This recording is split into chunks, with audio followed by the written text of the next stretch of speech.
He didn't ask for money. He didn't ask for help. He just looked at her. A woman worth millions sitting alone on a quiet beach, and softly said, "Can I sit here with you for a while?" She almost said no, but something in his voice made her pause, because what she didn't know was this: that quiet moment would cost her everything she had built, and somehow give her something she had lost a long time ago. The ocean was quieter than it looked. From a distance, the waves rolled in with a steady rhythm, white foam folding over itself like a promise kept. But if you sat close enough, if you let the sound settle into your bones, you could hear something else beneath it. A kind of restlessness, a pull, as if the sea itself couldn't decide whether it wanted to stay or leave. Diana Brooks sat alone on the sand, her shoes set neatly beside her, her toes half buried in the cool grains that still held the memory of daylight. The evening sun stretched long shadows across the beach, painting everything in shades of gold and fading amber. It was the kind of beauty most people would photograph, post, and forget. But Diana wasn't looking at the sunset. She was staring somewhere just beyond it. Her red dress, elegant and deliberate, caught the last light like a quiet flame against the soft blues and grays of the ocean. It was the kind of dress that belonged in boardrooms and charity galas, not on a quiet, nearly empty beach. But Diana hadn't come here to belong.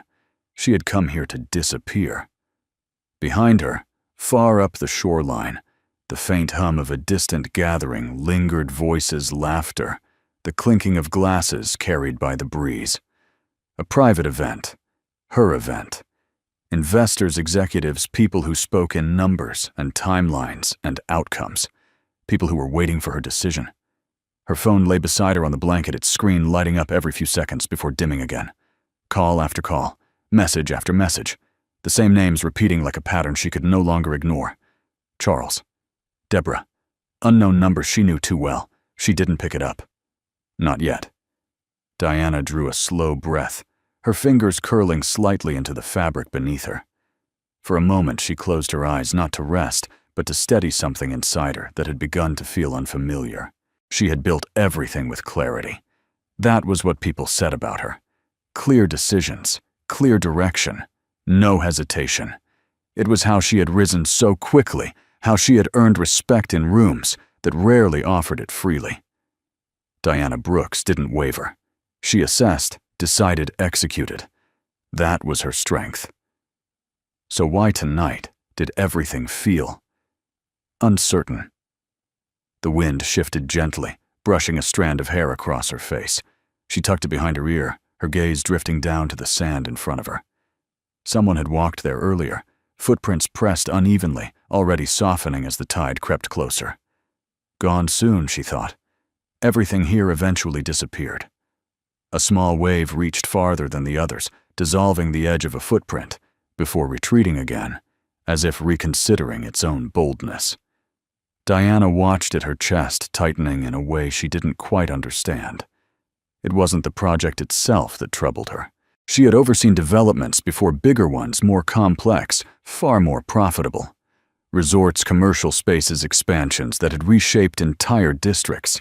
This one was different.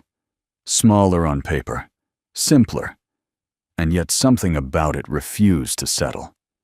She could still hear Charles's voice from earlier that afternoon, smooth and confident, wrapped in the kind of certainty that made doubt feel almost foolish. It's a clean deal, Diana. High return, minimal resistance. The community will adapt. They always do. Adapt. The word had stayed with her longer than she expected. She reached for her phone, her fingers hovering just above the screen before pulling back again. The glow faded once more, leaving her with the quiet and the sound of the tide. What are you really building? The question didn't come from anyone else. There was no voice attached to it, no face she could place. It rose from somewhere deeper, somewhere she hadn't visited in a long time. She shifted slightly, drawing her knees closer, the fabric of her dress folding softly around her. For a brief moment, another memory surfaced, uninvited, but clear.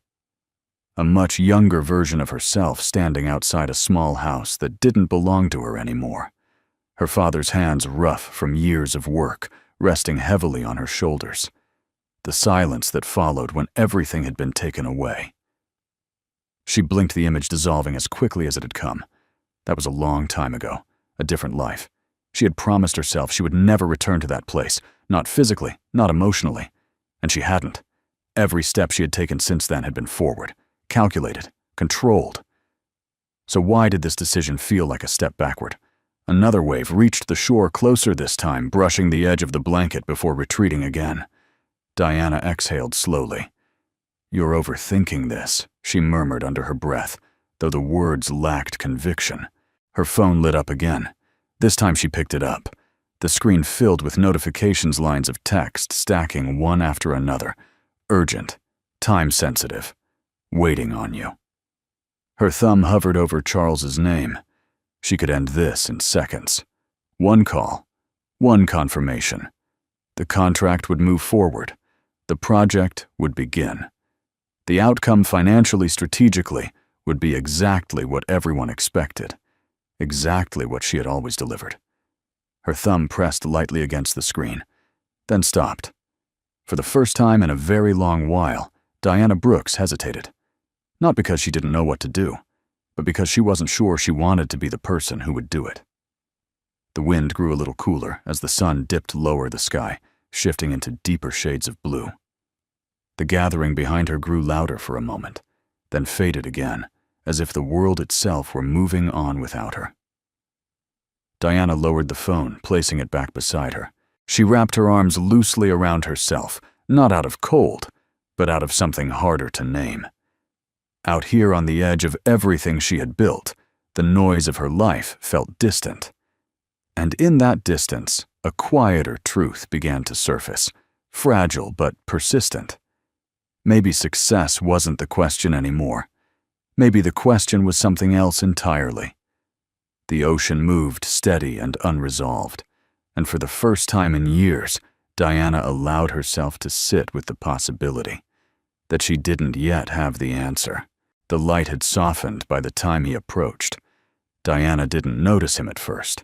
The beach had grown quieter as the evening settled in the distant voices behind her, fading into a low murmur that barely reached the shoreline anymore.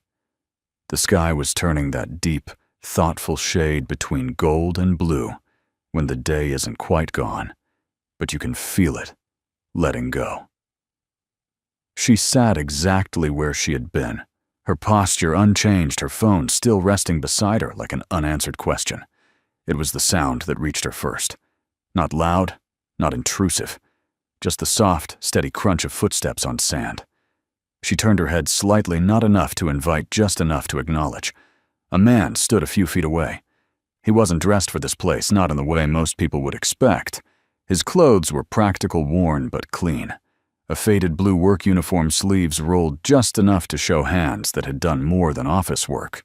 There was sand on his boots, and something in the way he carried himself, grounded, unhurried, felt out of sync with the world she knew. In one hand, he held a long-handled grabber. In the other, a black trash bag half full. A beach cleaner, Diana realized. Behind him, slightly to the side, stood a little girl. She couldn't have been more than 6. A light pink hoodie hung loosely around her small frame, the hood pulled halfway up as if she had forgotten it was there. She held a worn teddy bear close to her chest, its fur a little faded from years of being loved. Her eyes were wide, observant, quietly taking in everything. Diana's gaze returned to the man. There was no urgency in his expression, no expectation, just a kind of stillness. He didn't step closer. He didn't speak right away. He waited. And somehow that made her more aware of him than if he had interrupted. When he finally did speak, his voice was low, gentle, in a way that didn't ask for attention. "Ma'am." Diana looked up fully now. Their eyes met just briefly. Not long enough to define anything, just long enough to recognize presence. He shifted his weight slightly, almost as if giving her space, even as he stood there. Then he said it. "Can I sit here with you for a while?" The question lingered in the air between them, simple, unexpected. Diana blinked, caught off guard, not by the words themselves, but by what they didn't carry. He wasn't asking for money. He wasn't asking for help. He wasn't even trying to start a conversation. He was asking for space. Shared space. It had been a long time since anyone had asked her for something so small. Her first instinct was to refuse, not out of cruelty, but out of habit. Her world didn't leave room for unplanned moments, for strangers stepping into carefully held boundaries. There were rules, even unspoken ones. Lines that kept everything structured, predictable, safe. And yet something about the way he stood there, patient, unassuming, made it difficult to respond with the usual certainty. Diana glanced briefly at the little girl. The child wasn't looking at her.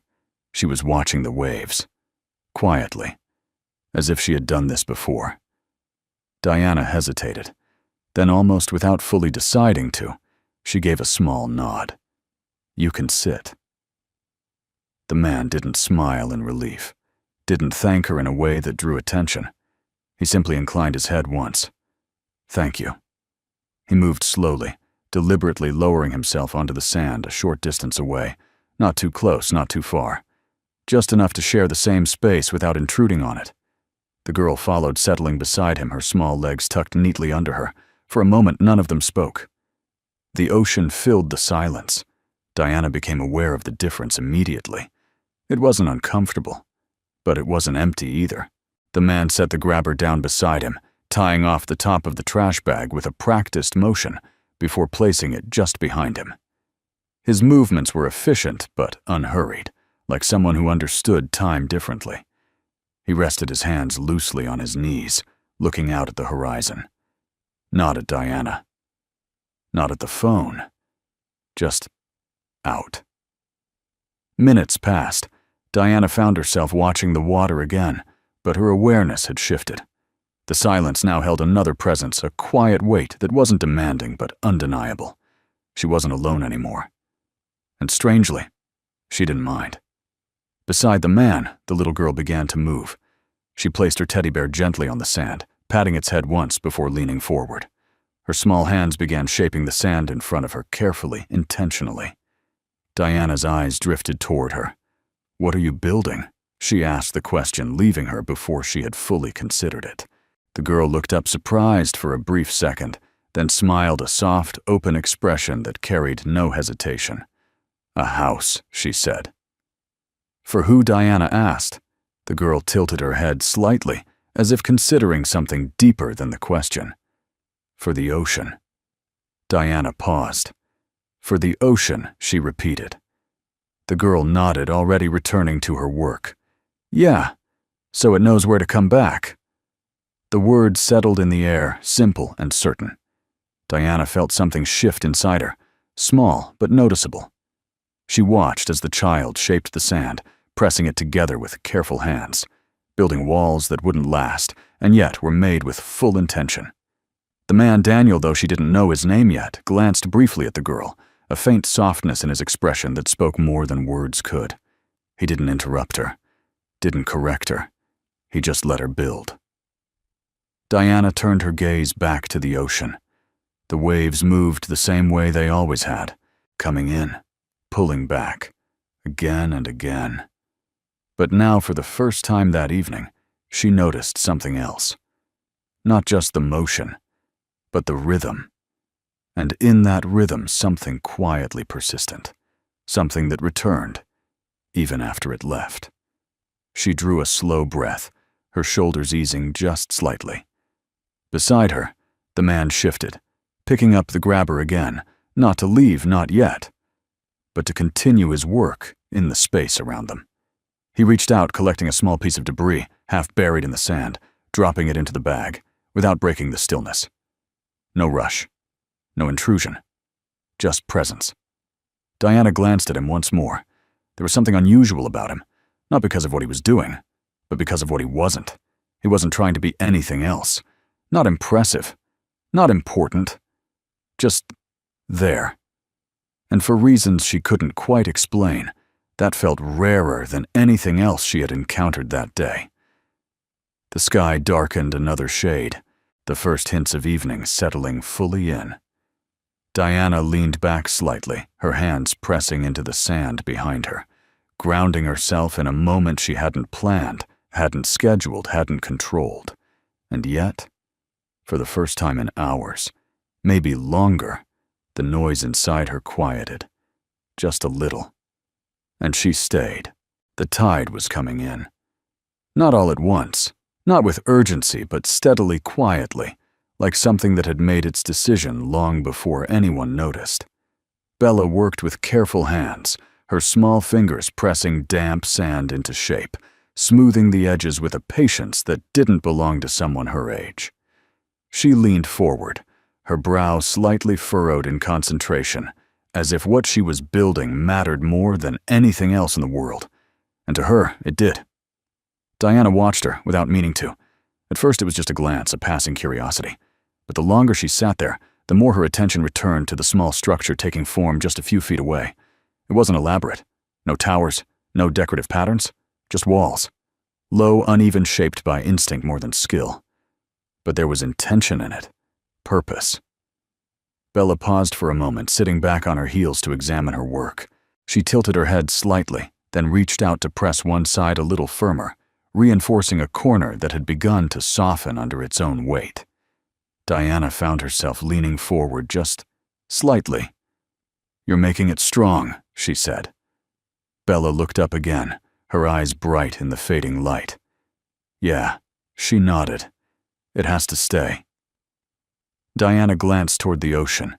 The waves had crept closer now, each one reaching a little farther than the last before retreating again. The space between the water and the small house was shrinking inch by inch. "It might not," Diana said gently. "The water's coming." Bella followed her gaze, watching as a thin line of foam dissolved into the sand a short distance away. She didn't look worried. She didn't rush. Instead, she turned back to her house and pressed her hands against the sides once more, as if acknowledging the truth without resisting it. "That's okay," she said softly. Diana's eyes returned to her. "It is." Bella nodded. "Because it'll come back." The words were simple, spoken without hesitation. Diana felt something tighten in her chest, not pain exactly, something quieter than that, something that had been sitting just beneath the surface all evening. "What will she ask?" Bella pointed toward the ocean. "The water," she said. "It always goes away first, but it comes back again." She hesitated for a second, then added almost as if explaining something important. "That's why it needs a house." Diana blinked her gaze, shifting between the child and the tide. "So it knows where to come back?" she asked. Bella smiled. "Yeah." For a moment, neither of them spoke. The sound of the ocean filled the space between them, steady, patient, unchanging in its rhythm. Diana leaned back slightly, her hands resting in the sand, the grains cool against her palms. She watched the horizon, but her mind wasn't there anymore. It had gone somewhere else, somewhere she hadn't allowed herself to visit in a long time. A small house. Not by the ocean, but close enough to hear the wind when it picked up. The kind of place that didn't draw attention, didn't stand out. Just walls and a roof, and the quiet understanding that it was enough. Her father had built it himself, not all at once, and not perfectly. There had been weekends spent fixing things, repainting, adjusting what didn't quite work. She remembered the way he used to say, "We'll get there. Just takes time." And she had believed him, until one day they didn't have it anymore. The memory came without warning, settling into her chest like a weight she hadn't expected. Diana exhaled slowly, her fingers curling slightly into the sand. Beside her, Daniel remained quiet. He hadn't moved much since sitting down, his presence steady, in a way that didn't demand attention, but anchored the space around him. His gaze rested somewhere out on the water, not distant, but thoughtful. He had heard the conversation. That much was clear. But he didn't interrupt, didn't explain, didn't add meaning where it wasn't asked for. He simply let the moment be what it was. Diana glanced at him briefly. There was something about his restraint, that unsettled her more than words would have. People in her world filled silence quickly. They clarified, justified, reframed. They made sure everything was understood. But this man didn't. He allowed things to exist without being solved. Bella shifted again, reaching for her teddy bear and placing it gently beside the small house, as if giving it a guardian. Then she looked up at Diana, her expression thoughtful. "Do you have a house?" she asked. The question caught Diana off guard. "Yes," she said after a moment, "I do." Bella considered that. "Is it strong?" Diana hesitated. The answer should have been simple. Of course it was strong. Everything she owned, everything she had built it, was secure, protected, designed to last. But that wasn't what the child was asking. Not really. Diana looked back at the ocean, watching as another wave reached forward, brushing the edge of Bella's small structure before pulling away again. "I thought it was," she said quietly. Bella tilted her head.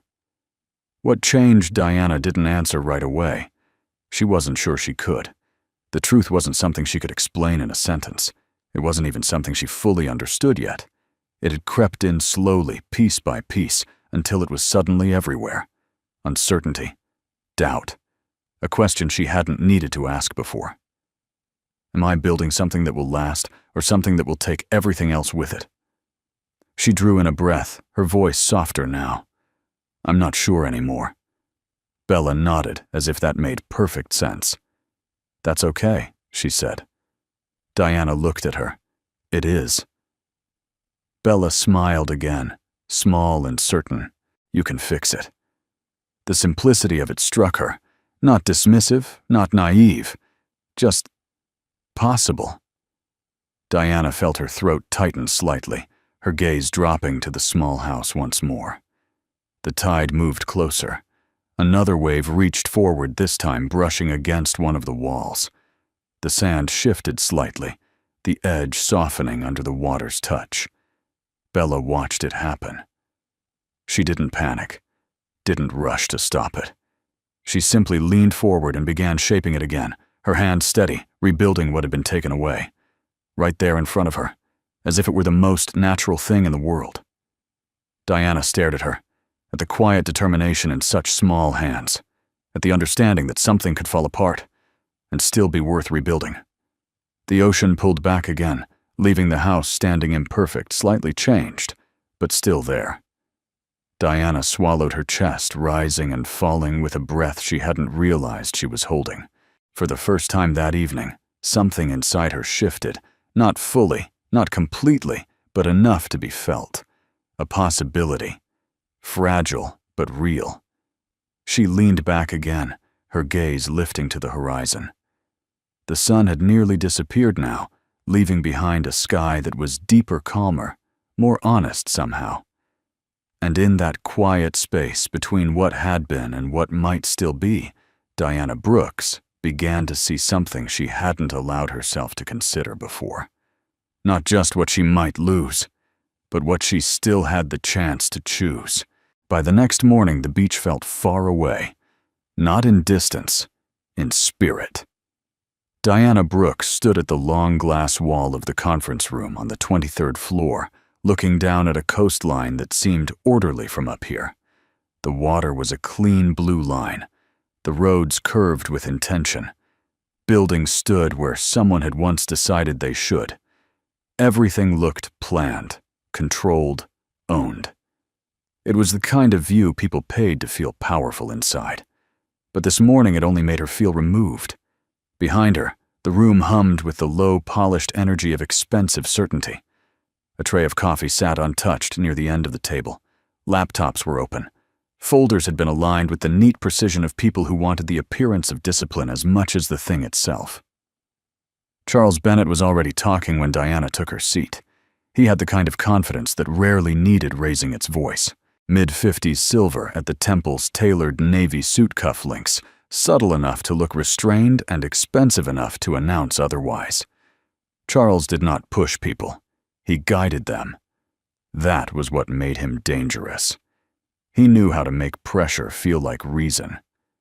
The zoning board won't stand in our way, he said, tapping a page with one finger. Environmental review has been softened. Community resistance remains emotional, not structural. Once we break ground, most of that noise disappears. Noise. Diana lowered her eyes to the documents in front of her. The proposed resort had a polished name, now something clean and aspirational, as if language itself could wash a plan free of consequences. Luxury cottages, coastal wellness district, economic revitalization corridor. Every phrase was carefully chosen. None of them said what the project would actually do. The beach access used by local families would narrow. Several modest rental properties inland would be bought out or rezoned. Small businesses would lose foot traffic long before the new money ever reached them, if it reached them at all. The fishermen, the seasonal workers, the elderly homeowners living on fixed incomes in weathered but paid-off houses. None of them appeared in the summary language. They existed only in the spaces between the lines.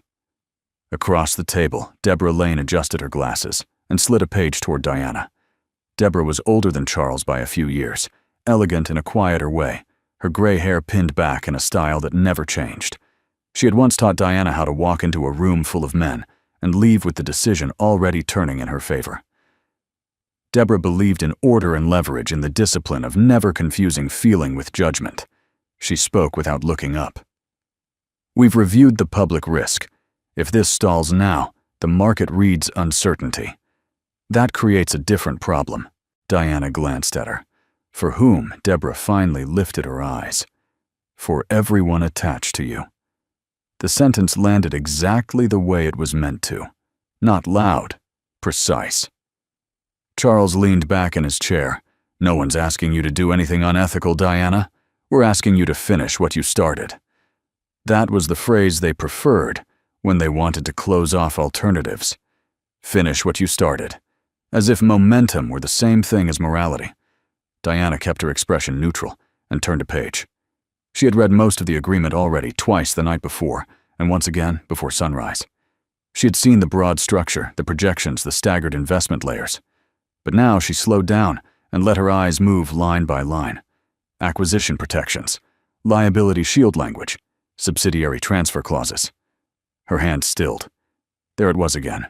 A paragraph buried under financing contingencies, folded into legal phrasing dense enough to discourage curiosity. The words were dry, almost forgettable, but their effect was not. If certain coastal stability benchmarks were not met within 18 months, primary loss exposure could be redirected away from the parent structure and onto a limited operating partner created for the project's regional phase. Diana looked up. "Who holds the regional operating shell?" Charles did not answer right away. He reached for his coffee, buying himself half a second. "Temporary entity," he said. "Standard insulation." "That's not what I asked." Deborah stepped in, tone smooth. "It's a protective layer, Diana. Common practice. Whose name is on it?" A brief silence passed, not long but noticeable. Then Charles said, "At the moment, yours." The room seemed to sharpen. Diana looked back down at the page, then up again, slower this time.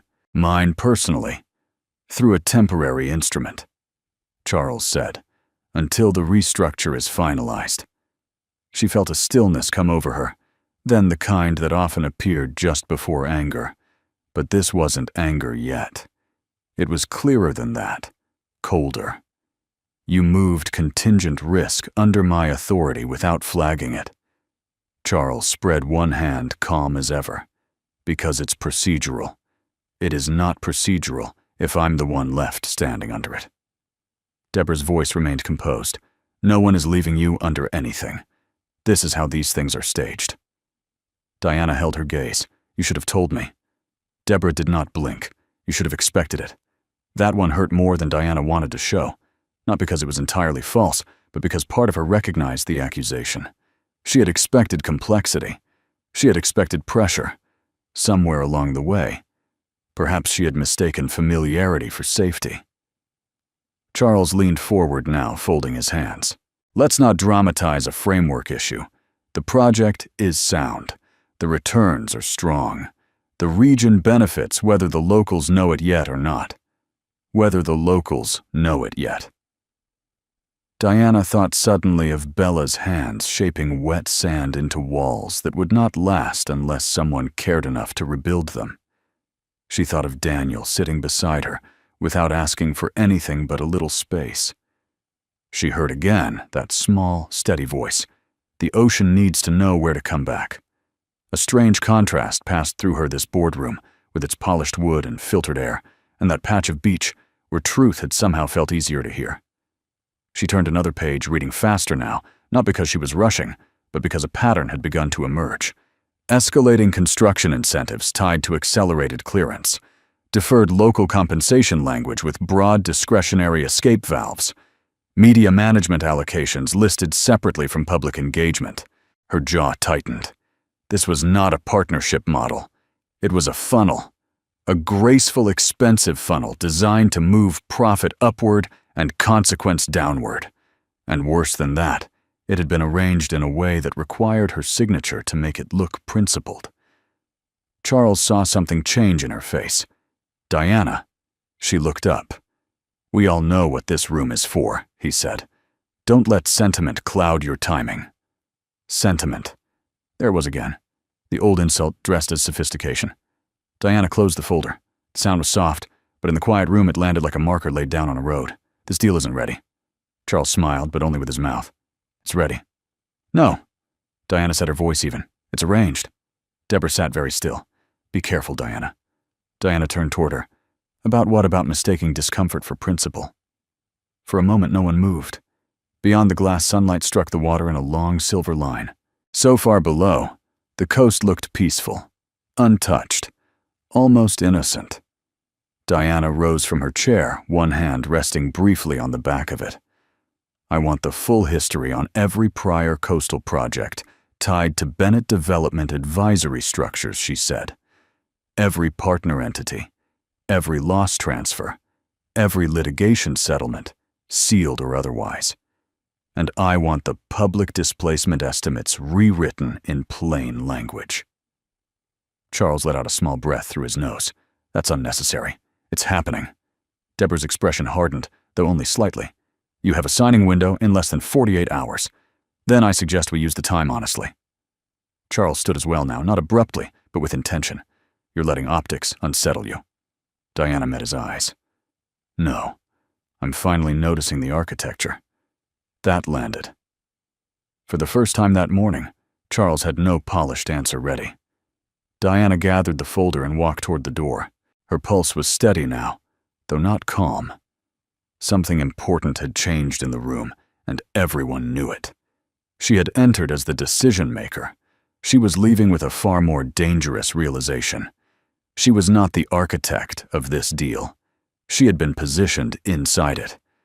And somewhere beneath the legal language, beneath the polished projections and elegant lies, Diana Brooks understood at last what had unsettled her on the beach.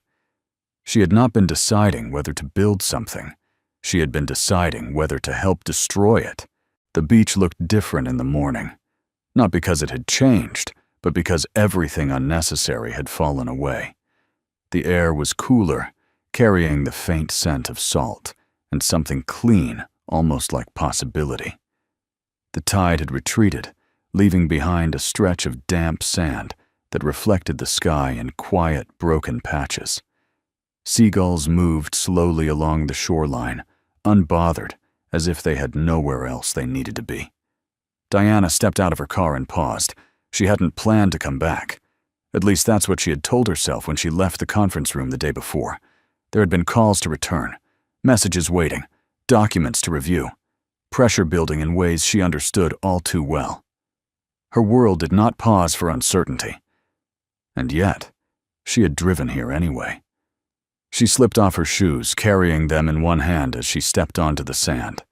It was cool beneath her feet, grounding in a way she hadn't expected. For a moment, she simply stood there, letting the sound of the ocean reach her again, not as background noise, but as something steady enough to lean into. Then she saw them. Not far from where she had sat the evening before. Daniel and Bella. They were exactly where she had left them in her memory, though the world around them had shifted into a new day. Daniel stood near the waterline, the same worn uniform, the same unhurried presence. The grabber moved in his hand with quiet efficiency, lifting small pieces of debris from the sand and placing them into the bag at his side. Bella sat a few feet away, her legs folded beneath her, her teddy bear beside her as always. And in front of her, another house. Not the same one, but not entirely different either. Diana felt something soften in her chest. She began walking toward them, her steps slower than usual, as if she were entering a place that required a different kind of attention. Bella noticed her first. Her face lit up not with surprise, but with recognition, as if Diana had always been expected to return. "You came back," she said, smiling. Diana nodded. "I did." Daniel turned slightly at the sound of their voices. His eyes met hers for a brief moment, calm and steady, before he gave a small nod in acknowledgement. No questions. No curiosity. Just acceptance. Diana stopped a few feet away, unsure for a second of what to say. In her world, conversations had structure, purpose, direction. This felt different, simpler, and somehow harder. "Is it stronger this time?" she asked, nodding toward Bella's new house. Bella looked down at her work, considering. "I think so," she said. "I made the walls thicker." Diana crouched slightly, studying the small structure. The shape was more defined now, the edges firmer, the base pressed deeper into the sand. "You learned from yesterday," Diana said. Bella shrugged as if that were the most natural thing in the world. "You always do." Diana let out a soft breath, the words settling somewhere deeper than she expected. Behind them, the ocean moved the same way it always had, forward, back, forward again. The rhythm unchanged, no matter what anyone built against it. Daniel walked a few steps closer, tying off the top of the trash bag before setting it aside. He didn't sit immediately this time. Instead, he stood there for a moment, looking out at the horizon, his posture relaxed, but grounded. Diana glanced at him. "You're here early," she said. He gave a small nod. "Work starts before people notice it." There was no pride in the statement, no complaint, just fact. Diana straightened, brushing the sand lightly from her hands. "You don't take a break?" she asked. Daniel looked at her then, just briefly. "I do." A pause. "Just not in a hurry." The answer lingered. Diana felt the weight of it in a way she couldn't quite explain. Not in a hurry. She thought of the conference room, the timelines, the urgency that had filled every corner of that space, as if speed itself were proof of importance. Everything had been about moving forward, faster, deciding now, closing quickly. And yet standing here, none of that felt necessary. "Most people I work with," Diana said slowly, "they're always rushing, even when they don't need to." Daniel's gaze returned to the water. Usually means they're trying to get away from something. Diana's chest tightened slightly. The words weren't directed at her, but they landed anyway. She looked down at the sand for a moment, then back at him. "And you?" she asked. "What are you not running from?" Daniel didn't answer right away. The silence that followed wasn't uncomfortable, but it wasn't empty either. Bella continued shaping her house, humming softly to herself as she pressed the walls into place. The small, steady sound filled the space between the adults, grounding it in something simple and real. After a moment, Daniel spoke. "Already ran," he said quietly. Diana looked up. His expression hadn't changed. Calm. Even. But there was something else beneath it now. Something that didn't ask to be seen, but didn't hide either. And she asked, her voice softer than before. Daniel shrugged slightly. Didn't help. That was all. No explanation. No story. Just truth offered without decoration. Diana felt something shift again, deeper this time. She had spent years moving forward, building, expanding, achieving. Every step had been deliberate, every decision calculated. But she had never stopped to ask herself what she might be running from. Not really. Bella suddenly leaned back, brushing her hands together with satisfaction. "Done," she said. Diana looked at the small house again. It stood a little taller this time, a little stronger. Still imperfect, still temporary, but undeniably there. "It looks good," Diana said. Bella beamed. Then, as if remembering something important, she looked up at Diana. "Are you going to fix yours?" she asked. Diana blinked. "My house." Bella nodded. "The one you said you weren't sure about." For a moment, Diana couldn't speak. The question was so direct, so simple, and yet it reached into something she had been avoiding since the day before. She glanced out at the ocean, the horizon stretching wide and uncertain. "I don't know how yet," she admitted. Bella tilted her head. "That's okay," she said. Then she pointed at the sand. "You just start." Diana followed her gesture, looking down at the ground beneath her feet, at the space where nothing had been built yet, at the possibility of beginning again. She felt a slow breath move through her, steadying something inside her that had been unsettled for far too long. Beside her, Daniel picked up the grabber again, moving a few steps away to continue his work. Not leaving. Just giving space, as if he understood that some things had to be built without interruption. Diana watched him for a moment. Then she bent down, pressing her hands gently into the sand beside Bella's house. The grains shifted beneath her touch, cool and responsive, uncertain, but willing. And for the first time, not as a business decision, not as a calculated move, but as something quieter. More honest, Diana Brooks began to consider what it might mean to build something that was truly hers. The information came in quietly, not as a warning, not as a headline, just a file. Diana sat alone in her office long after the rest of the building had emptied out. The city beyond the glass had softened into scattered lights, reflections drifting across the windows, like thoughts that hadn't settled yet. The hum of the day was gone, replaced by a stillness she rarely allowed herself to sit inside. On her desk, the folder Deborah had reluctantly approved sat unopened for several minutes. Diana didn't rush it. That was new. She leaned back in her chair, her eyes closing briefly as she let the silence settle. Somewhere in the distance, a faint siren passed, then faded. The world continued as it always did, but here in this moment, she had chosen to stop. Finally, she reached forward and opened the file. The first few pages were exactly what she expected. Corporate summaries, project outlines, clean language describing complex transactions. But as she moved deeper, the tone shifted. Names appeared. Smaller companies, regional entities, places that didn't make headlines. Her eyes slowed over one section. Coastal Redevelopment Initiative. Phase 2, a familiar structure. Acquisition through intermediary holdings. Delayed community compensation. Environmental impact reclassification. And then a paragraph she recognized too well. Loss transfer mechanism. The same one she had seen in her own contract.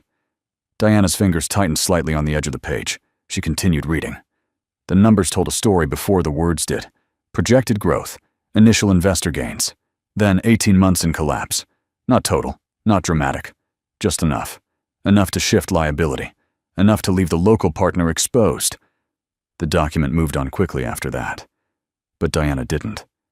She turned back, read it again. Slower. And this time she saw what had been hidden in plain sight. The regional operating partner. A small, independently named entity, legally separate, financially vulnerable, and at the bottom of the page, a name. Not bold, not highlighted, just there. Carter Coastal Services. Temporary operations contract. Diana's breath stilled. Carter. The name lingered, common enough to mean nothing on its own, but something inside her didn't let it pass. She flipped forward, scanning for context. Another page, then another, and there it was again. A subcontracted maintenance division, cleanup services, temporary labor coordination, low level, easily replaced, the kind of role that sat at the edge of a project, visible but never central.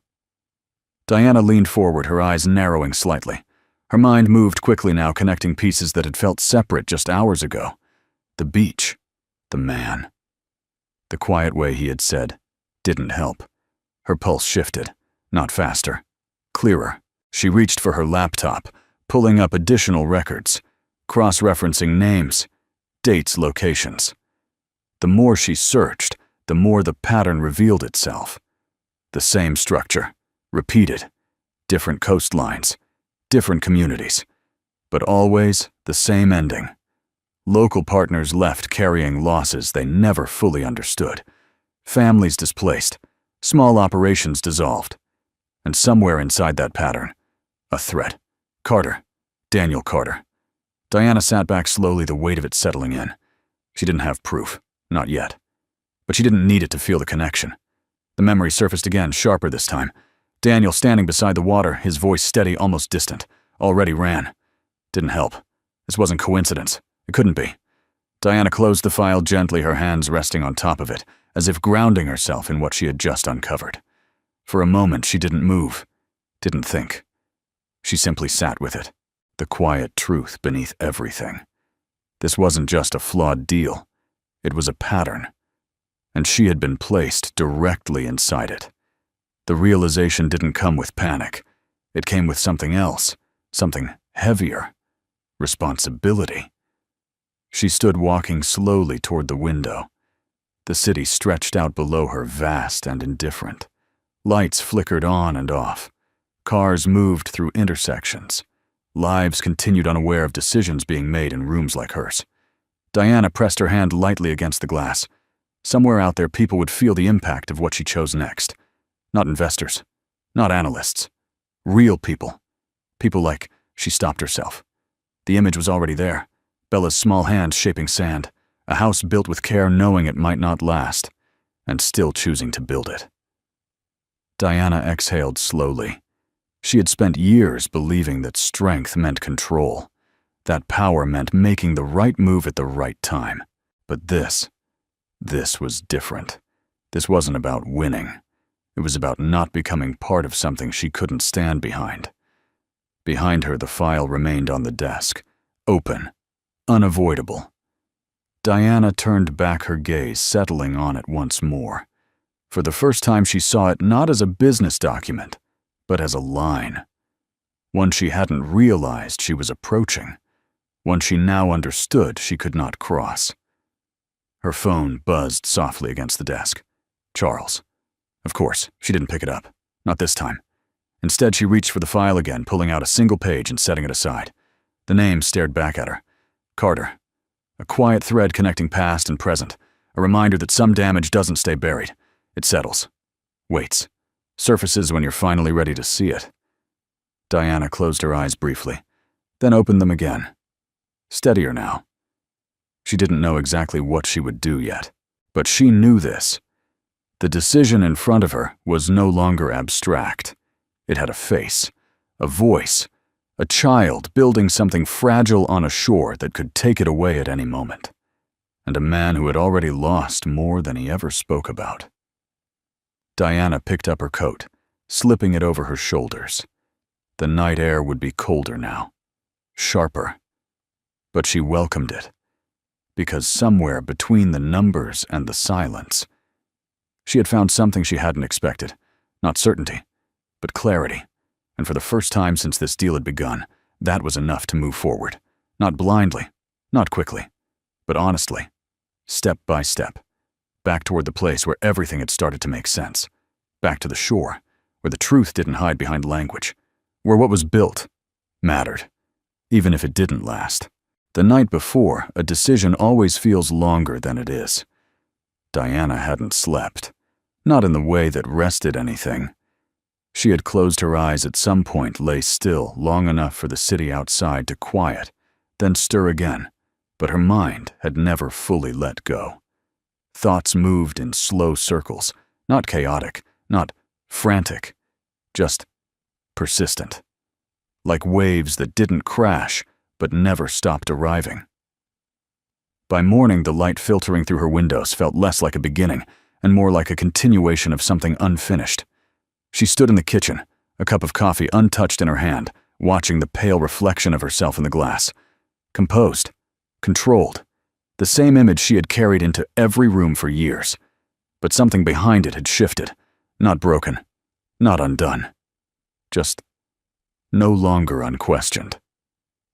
Her phone rested on the counter beside her, silent for the moment, though she knew it wouldn't stay that way for long. Today was the day. The signing window would open by noon. By evening, the project would either move forward or collapse in a way that couldn't be easily reversed. she could still choose either direction. That was the part that mattered, and the part that frightened her.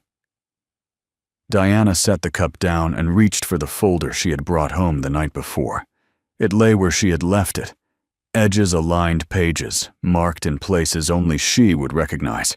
She opened it again, not to find something new, but to make sure what she had already seen was real. The same clauses, the same structure, the same quiet redirection of risk. Nothing had changed overnight, only her willingness to accept it. She closed the folder slowly. Across the room, the city moved with its usual certainty. Cars flowing through intersections, people heading into offices, decisions being made without hesitation. For a moment, she envied that. The simplicity of forward motion, the absence of doubt. But then, a voice quiet and steady surfaced in her memory. Don't let a decision turn you into someone you don't want to be. Daniel hadn't said it directly, not in those exact words, but it had been there in everything he didn't rush to explain, in the way he sat, in the way he let silence exist without filling it. Diana exhaled slowly, her shoulders lowering just a fraction. She had built her life on clarity, but clarity, she was beginning to understand, didn't always come from having all the answers. Sometimes it came from knowing what you couldn't accept. Her phone lit up. Charles. Of course. She let it ring once, twice, then picked it up. Good morning, she said, her voice steady. Diana. Charles replied, smooth as ever. We're ready on our end. Legal has finalized the last adjustments. I trust you've reviewed everything I have. A pause. And he asked. Diana walked toward the window, her gaze settling on the horizon where the city met the faint line of the ocean in the distance. I have questions.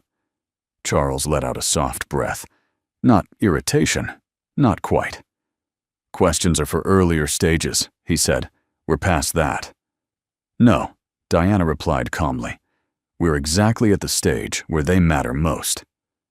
Another pause, this one longer. Diana. Charles said, his tone shifting slightly. You've built a reputation on decisiveness. Don't let hesitation undermine that now. There it was, the pressure wrapped in something that sounded like respect. Diana rested her hand lightly against the glass. My reputation, she said, is not what's being signed today. Silence, then more direct, now less polished. What's this really about? Charles asked. Diana didn't answer right away, because the truth wasn't something she could summarize in a single sentence. It wasn't just the clause, or the structure, or even the pattern she had uncovered. It was something quieter than that, something that had started on a beach with a simple question that had asked for nothing and changed everything. She thought of Bella's small hands pressing sand into shape, of walls built knowing they might not last, and still choosing to build them. I need to understand why the risk transfer wasn't disclosed clearly, she said finally. Charles's voice cooled. It was disclosed. You're interpreting it emotionally. No. Diana said, her tone still even. I'm reading it completely. Another silence, this one edged with something sharper.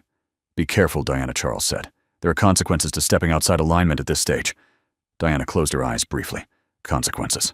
Loss. Reputation. Everything she had spent years protecting. She understood all of it. Better than most.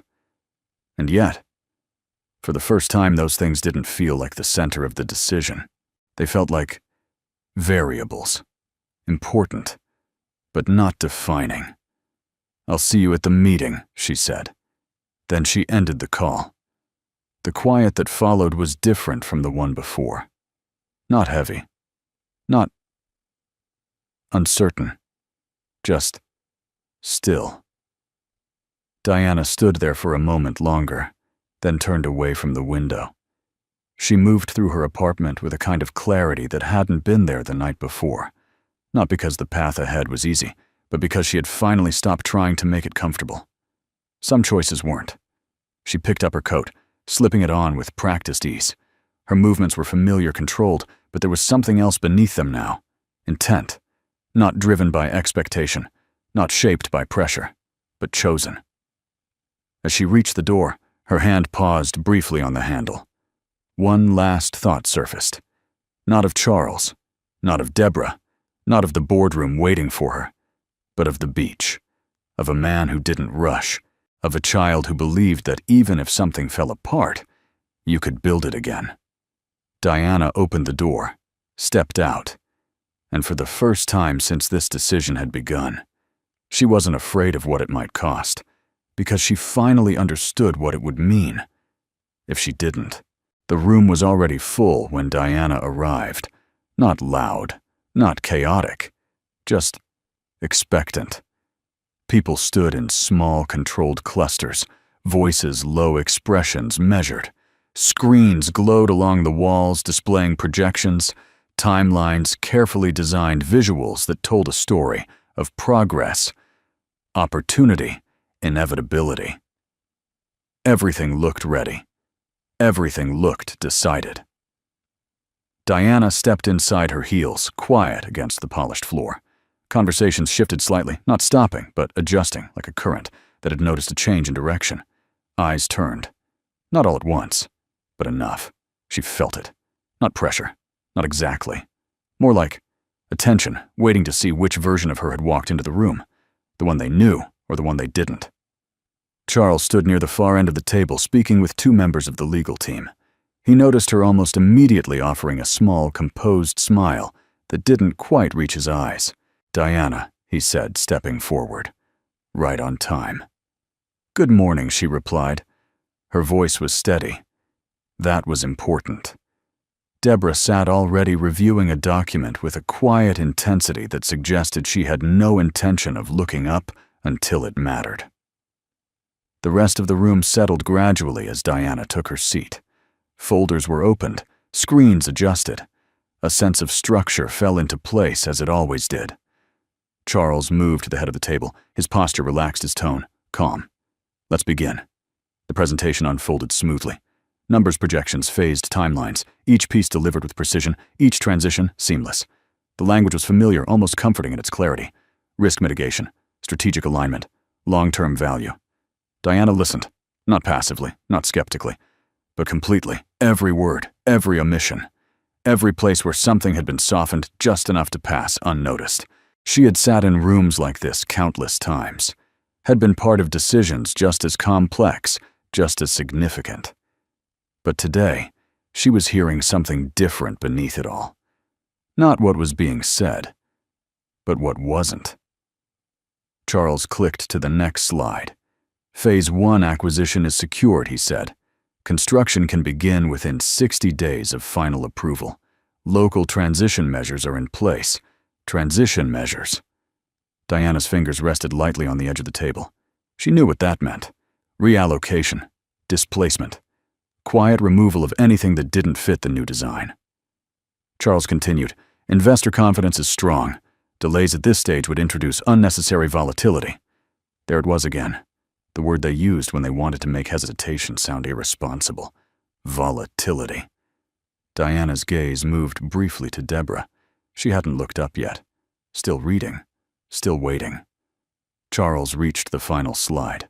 Pending any final questions, he said we're ready to proceed. The room stilled. Not silent, but close. Diana felt it.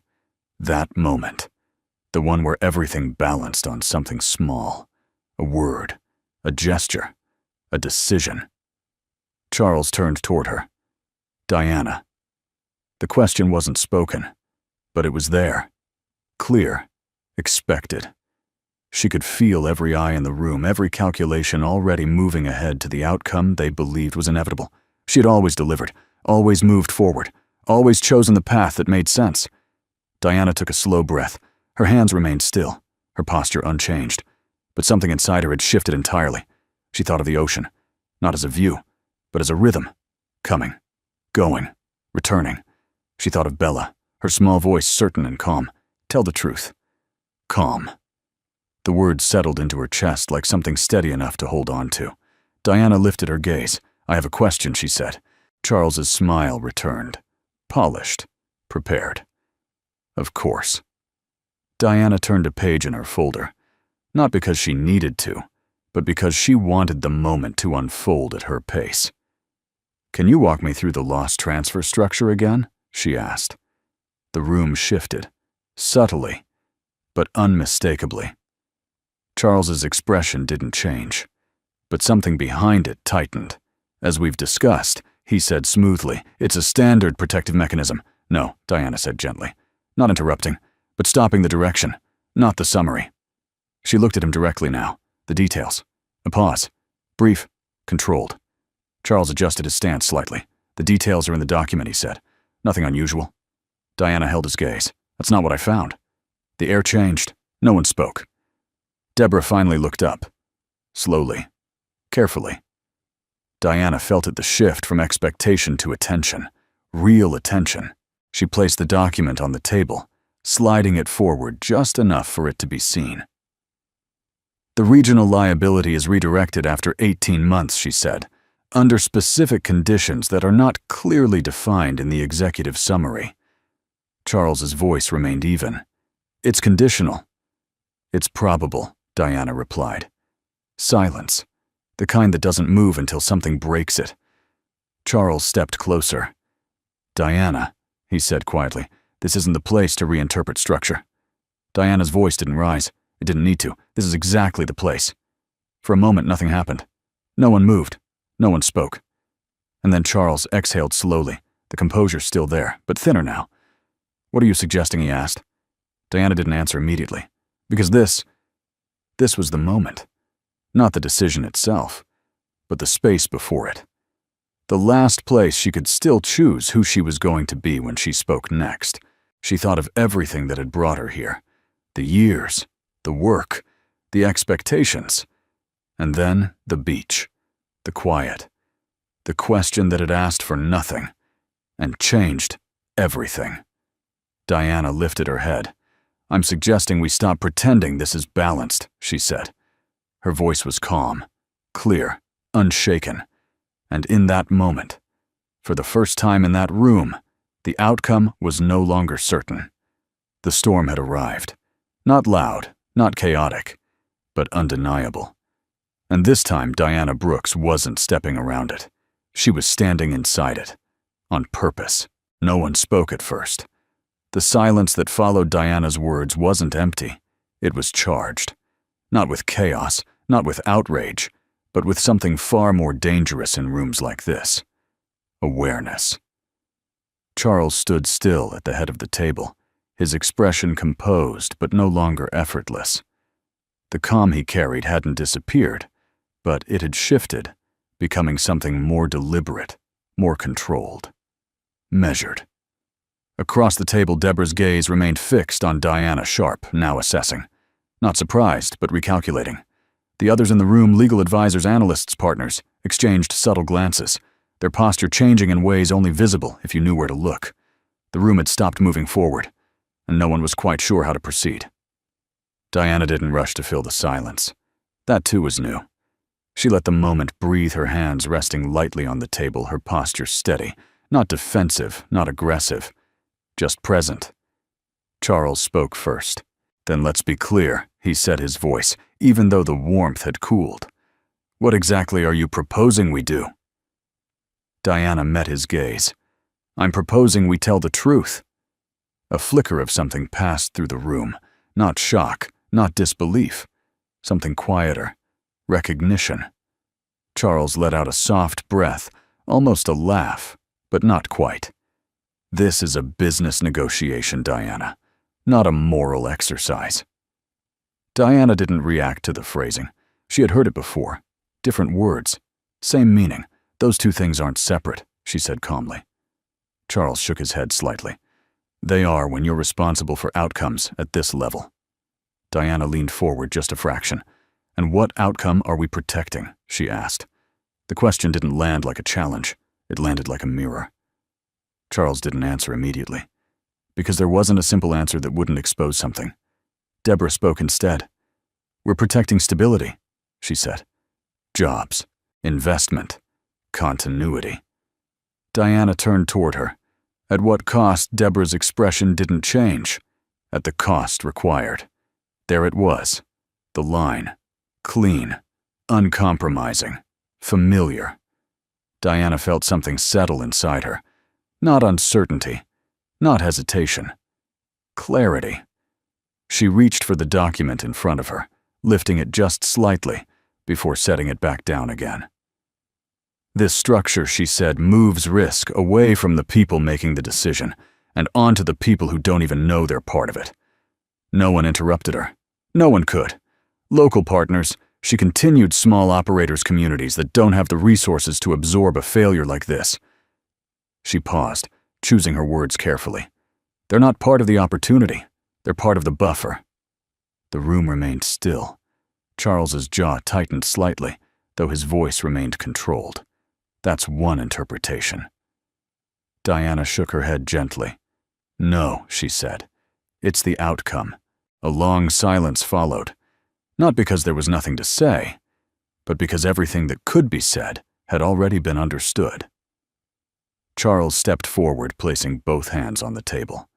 You're making this more complicated than it needs to be, he said. This is how development works. It's how it has always worked.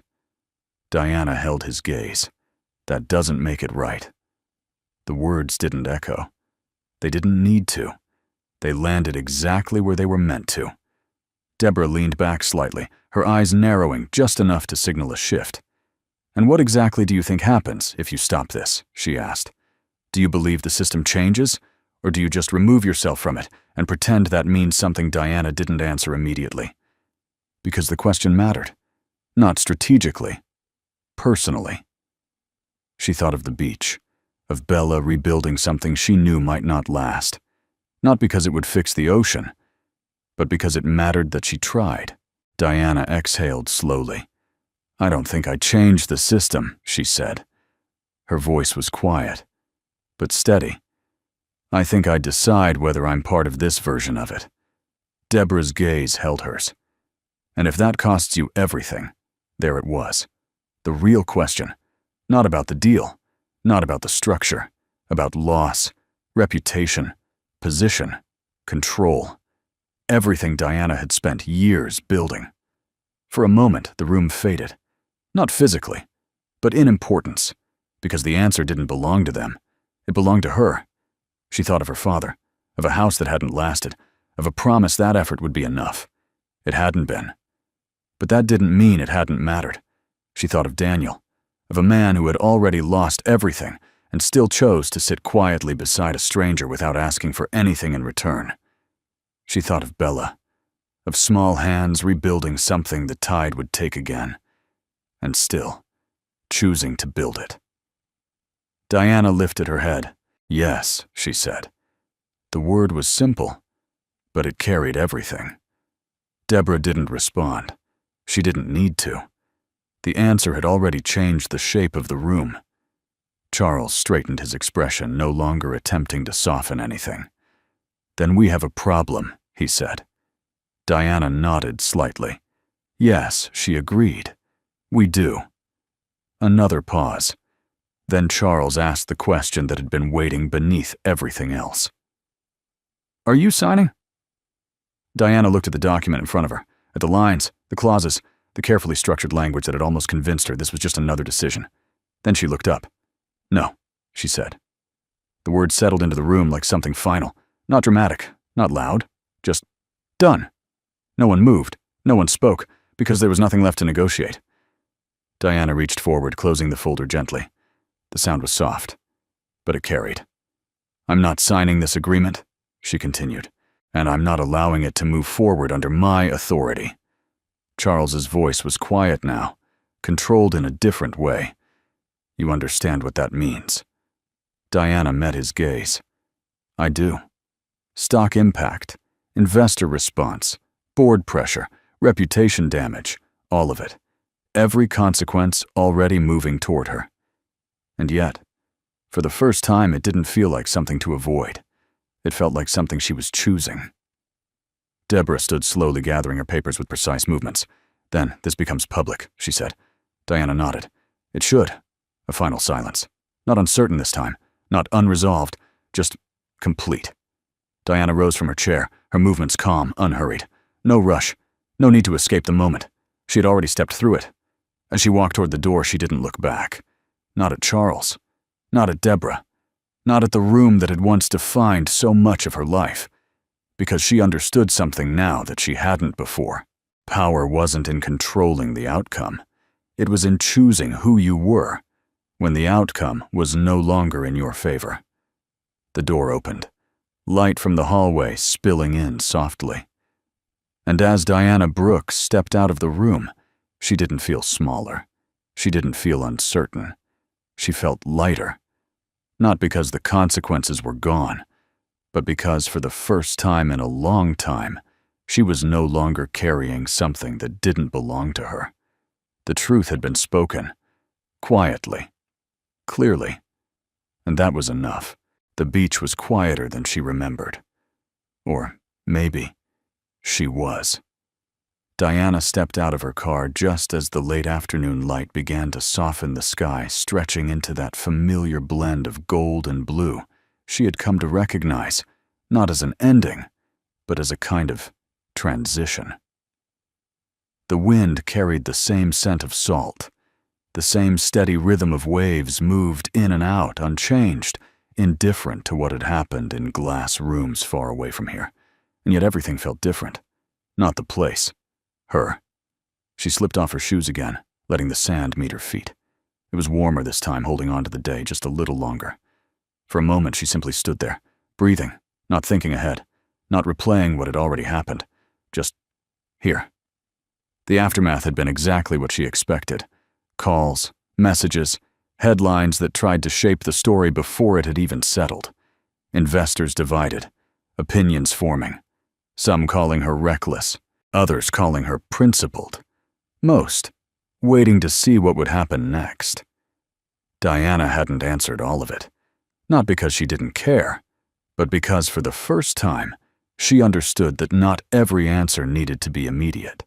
Some things needed to unfold, the way waves did, returning, again and again. She began walking toward the shoreline, her pace unhurried, and then she saw them, Daniel and Bella, exactly where they had been before, as if this place held a kind of consistency the rest of the world had forgotten. Bella sat in the sand, her small hands already moving, shaping something new. Her teddy bear rested beside her, just as it always did, watching over the work, as if it understood its importance. Daniel stood a few steps away, the same quiet presence, the same steady rhythm in the way he moved through his work. Diana felt something soften in her chest. Not relief, something deeper than that. Recognition. Bella looked up first. Her face lit up instantly. "You came back," she said, her voice bright with certainty, not surprise. Diana smiled. "I said I would," she replied. She hadn't, not out loud. But somehow, it felt true. Daniel turned, meeting her gaze. He gave the same small nod he always did. No questions, no expectations. Just acknowledgement. Diana walked closer this time, stopping beside Bella. "What are you building today?" she asked. Bella grinned, brushing her hands together. "A better one," she said. Diana looked down. The house was larger now, the walls thicker, the shape more defined, not perfect, but stronger. "You learned again," Diana said softly. Bella nodded. "I always do." Diana crouched beside her, letting her hands rest in the sand. For a moment she didn't speak.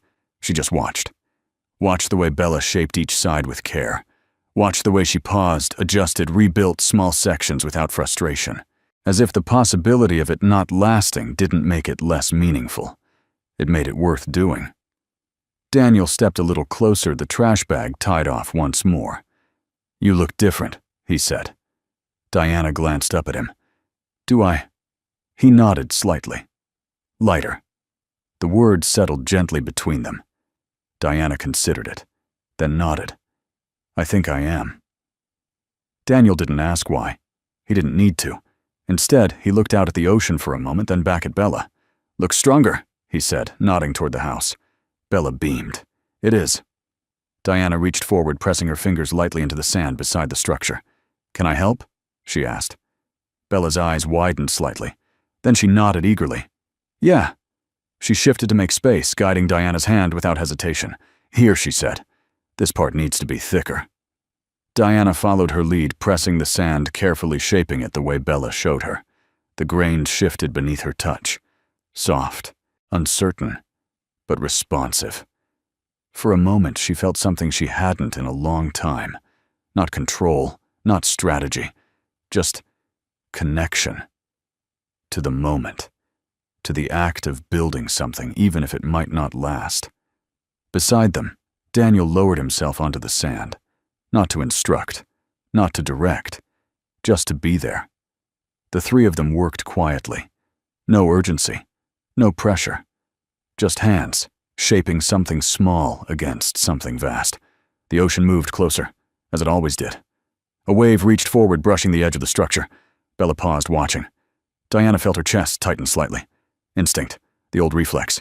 Protect it, hold it, make it last. But Bella didn't rush. She didn't panic. She simply waited. The water pulled back again. The edge softened slightly, changed, but still there.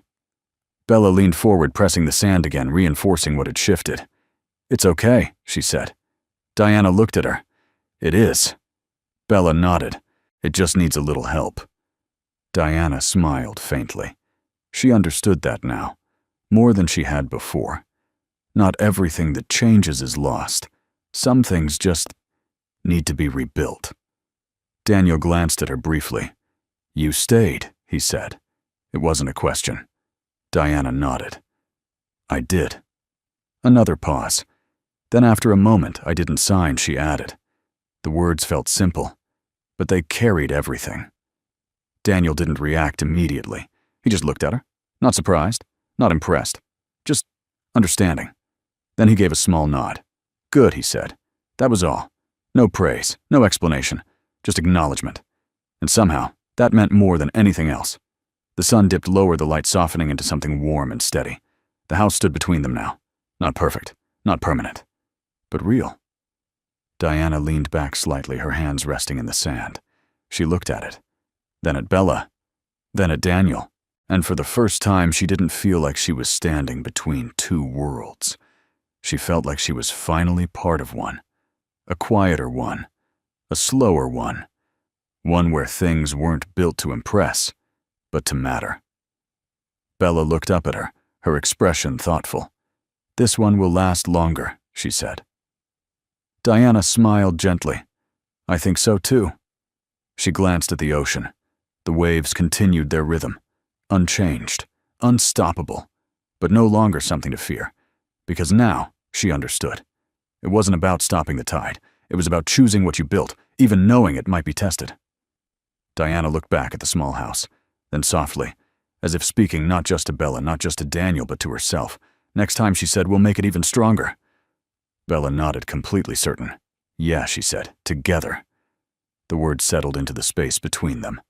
Simple, quiet, and enough. The ocean moved, the light faded, and for the first time in a long time, Diana Brooks was no longer trying to outrun anything.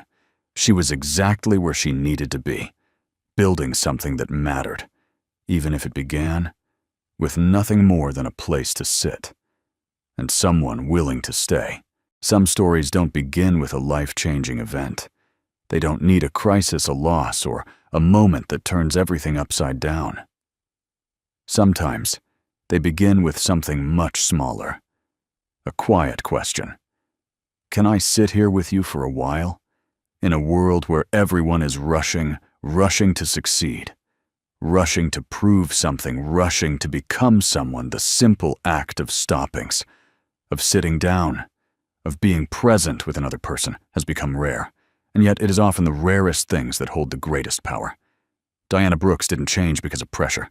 She didn't change because someone told her what to do. She changed because she met someone who didn't try to change her at all. Someone who didn't rush, didn't judge, didn't demand. Someone who simply stayed. And sometimes that's what we need the most. Not advice, not solutions, but a quiet space safe enough for us to finally hear ourselves again. You may never face a decision worth millions of dollars, but you will face moments, quiet, ordinary moments, when you have to choose between what is easy and what is right. And in those moments, no one can choose for you. Not the world, not the people around you, only you. But if you've ever met someone like Daniel, someone steady, someone who doesn't try to control the moment, someone who simply sits beside you, then you understand something important. Strength doesn't always come from what we do. Sometimes it comes from what we refuse to do. Refusing to sign something you know is wrong. Refusing to keep walking a path just because it's easier. Refusing to become someone you wouldn't respect. And maybe the deepest lesson in this story doesn't belong to Diana at all. It belongs to a child, Bella. A child who understands something many of us forget, that a house can fall, that the tide can take everything away, and still you build. Because building isn't just about keeping something. It's about choosing hope. Choosing to believe that something is still worth creating, even if it doesn't last forever. Message to viewers. If you're watching this, you've lived through years that have shaped you. You've seen things built, and you've seen them fall. You've trusted, and maybe you've been disappointed. But if you're still here, still listening, still feeling, then you still carry something incredibly valuable. The ability to choose. Not a perfect choice, just an honest one. The kind that lets you look at yourself and feel at peace. If today you're standing in front of a difficult decision, remember this. Not everything that falls apart is the end. Sometimes it's the chance to build something better. And if one day you see someone sitting alone, quiet, carrying something they can't quite put into words, you don't have to fix their life. You don't need the perfect sentence. You just need one question. Can I sit here with you for a while? Because sometimes that's all it takes to save a day, a decision, or even a life.